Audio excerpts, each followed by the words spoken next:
My name is Robert Bonavito, New Jersey forensic accountant. This video is part of a series of videos where I discuss forensic accounting topics for educational purposes only. If this was a litigated matter, I would take a different approach, have different conclusions based on different facts and circumstances. My name is Robert Bonavito, New Jersey forensic accountant, and today we're going to discuss the growth of index funds and is valuation dead? And what do I mean by that? I mean, right now, there's about $5 trillion invested in index funds, and there's about $10 trillion invested in actively managed funds. And it's projected that the passive index funds are going to eventually overtake the managed funds, meaning that when you do a valuation, it's not really helping you determine if a stock is appropriately priced where you can take advantage of it. For example, we do a lot of private companies valuations in my firm, but once in a while we'll do a public company and we'll do a valuation. I'll look at the stock price, and you know, if the price I come up with is $40 a share and the stock's selling at $30 a share, well, that stock is undervalued based on my appraisal and we should buy it. But if I come up with a value of 20 and it's selling for 30, well, maybe we should short that stock because it's overpriced.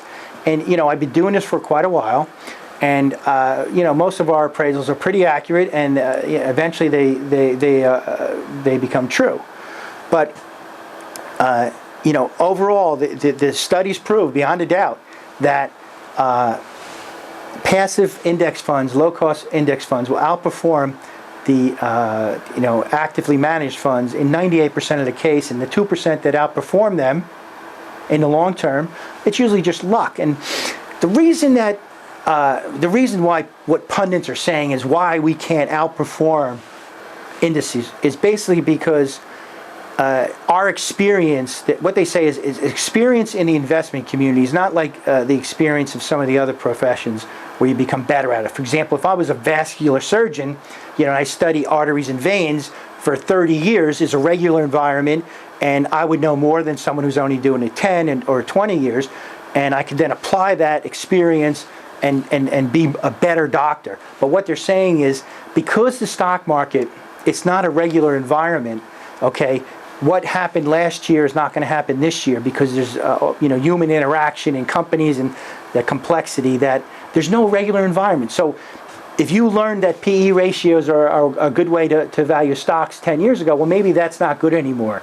And it doesn't matter how long you study it, because the stock market's not regular, okay, they're saying that actively managed funds are not going to be able to outperform these indices.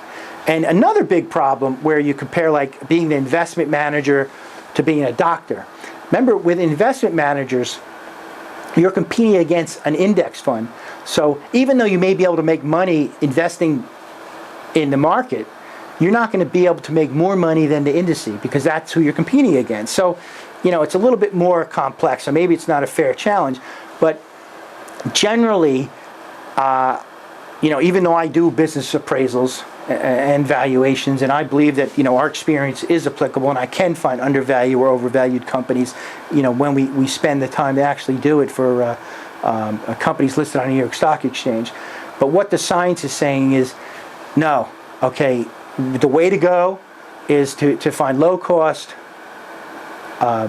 indices and invest in them over a long period of time, and you're going to beat 98% of the investment managers. And based on the way that the money in these funds is increasing, it seems to be true. But we will see. Anyway, my name is Robert Bonavito. If you have any questions, feel free to email me.